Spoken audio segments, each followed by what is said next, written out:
ہم قرآن کی طرف آتے ہیں۔ قرآن کے لفظ بکہ کو موجودہ مکہ سے تعبیر کیا جانا ایک ایسی دعوے داری ہے جس کی سرے سے کوئی اصل و حقیقت نہیں۔ بھائی قرآن مجید فرقان حمید میں بکہ کا لفظ آیا ہے، سورہ آل عمران میں، جس میں کہا گیا ان اول بیت وضع للناس للذی ببکۃ مبارکا وہدی للعالمین۔ بھئی یہ تو قرآن کی آیت ہے، اس میں لفظ بکہ پایا جاتا ہے۔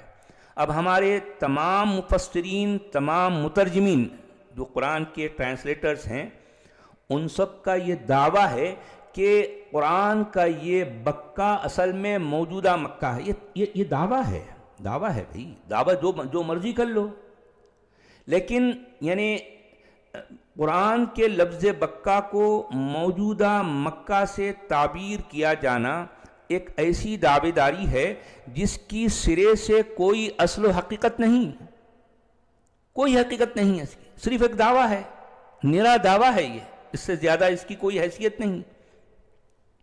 اچھا اب دیکھیے، تبعی محل وقوع کے اعتبار سے بھی مکہ کے تجارتی شاہراہ پر ہونے یا تجارتی مرکز کہلائے جانے والے دعوے کو حالیہ سعودی حکومت نے یکسر رد کر دیا ہے، آؤٹ رائٹ اس کو ریجیکٹ کر دیا ہے۔ یعنی یہ دعویٰ کیا جاتا رہا ہے صدیوں سے مسلمانوں کی طرف سے کہ موجودہ مکہ اصل میں کیا تھا، مرکزی جو ہے یہ ایک شاہراہ ہے، یعنی مطلب یہ ایسی بڑی روڈ پر جو ہے، ایسی بڑی جو ہے شاہراہ پر یہ مکہ یہ شہر واقع تھا جہاں پر تجارتی مرکز، یعنی یوں سمجھیے کہ ورلڈ ٹریڈ سینٹر، یا ورلڈ ٹریڈ نہ بھی کہیں تو جو ہے اس علاقے کا سب سے بڑا تجارتی یعنی جو ہے ٹریڈ سینٹر تھا۔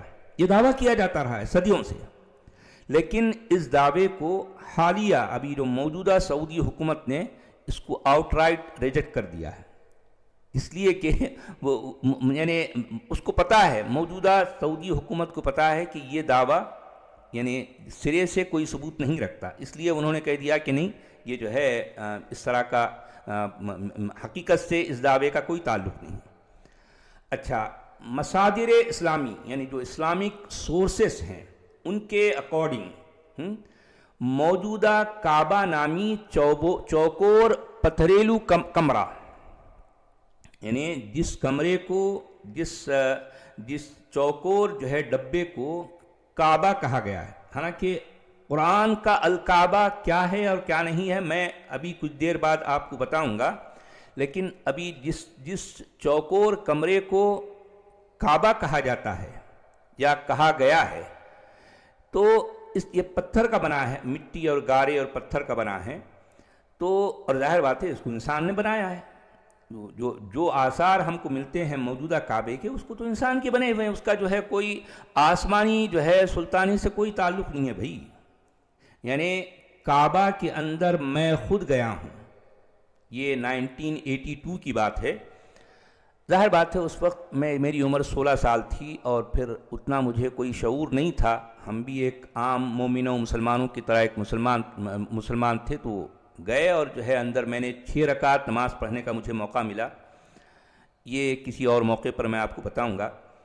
کہنے کا مطلب یہ ہے کہ اس کعبے کو میں اپنی آنکھوں سے قریب سے دیکھا ہوں، ایک نہیں بارہا۔ یہ ظاہر بات ہے صرف ایک انسانوں کا بنایا ہوا ہے، اس کا کوئی جو ہے آسمان سے کوئی تعلق نہیں ہے۔ بھی دیکھیں، کہا تو یہ جاتا ہے کہ اللہ سبحانہ و تعالی، یہ دعویٰ ہے اللہ سبحانہ و تعالی کائنات کا خالق ہے، یہ دعویٰ ہے نا۔ اللہ سبحانہ و تعالی نے چاند کو بنایا، سورج کو بنایا، ستاروں کو بنایا، زمین کو بنایا، زمین کی ایک ایک چیز کو بنایا، یعنی ان سب چیزوں کا بنانے والا کون ہے؟ اللہ سبحانہ و تعالی۔ لیکن حیرت کی بات یہ ہے کہ جسے بیت اللہ کہا گیا، اللہ کا گھر، یعنی زمین پر ایک ہی گھر ہے جسے واقعی حقیقی طور پر اللہ کا گھر کہا جاتا ہے، ایسا کہا جاتا ہے، تو یعنی حیرت کی بات ہے کہ اللہ تعالیٰ ہر چیز کو بنایا ہے، تو بھئی وہ اپنے گھر کو کیوں نہیں بنایا نیچرلی؟ یہ ایک بالکل طبعی سوال ہے نا، بالکل نیچرل جو ہے کوئسچن ہے، کسی کے بھی ذہن میں ابھر سکتا ہے۔ جب دعویٰ یہ ہے کہ اللہ تعالیٰ نے ہر چیز کو بنایا ہے، تو خود اپنے گھر کو کیوں نہیں بنایا؟ یہ گھر جسے اللہ کا گھر کہا جاتا ہے، وہ انسانوں کے ہاتھوں کے بنائے جانے کا محتاج کیوں ہے بھائی؟ آپ سمجھ رہے ہیں میرے سوال کو؟ میں کیا سوال کر رہا ہوں؟ بہت بنیادی سوال ہے اور بالکل نیچرل کوئسچن ہے، کسی کے بھی ذہن میں ابھر سکتا ہے۔ یعنی دعویٰ تو یہ ہے کہ اللہ سبحانہ و تعالی ہر چیز کا بنانے والا ہے، ہاں؟ تو جب ہر چیز کو بنا سکتا ہے تو خود اپنے گھر کو کیوں نہیں بنا سکتا بھائی؟ ظاہر بات ہے، اگر اللہ نے اس گھر کو بنایا تو پھر جو ہے وہاں پر اس کے کوئی آثار تو ہونی چاہیے۔ موجودہ کعبہ جسے چوکور پتھر کا کمرہ کہا جاتا ہے، وہ 100% انسان کا بنایا ہوا ہے۔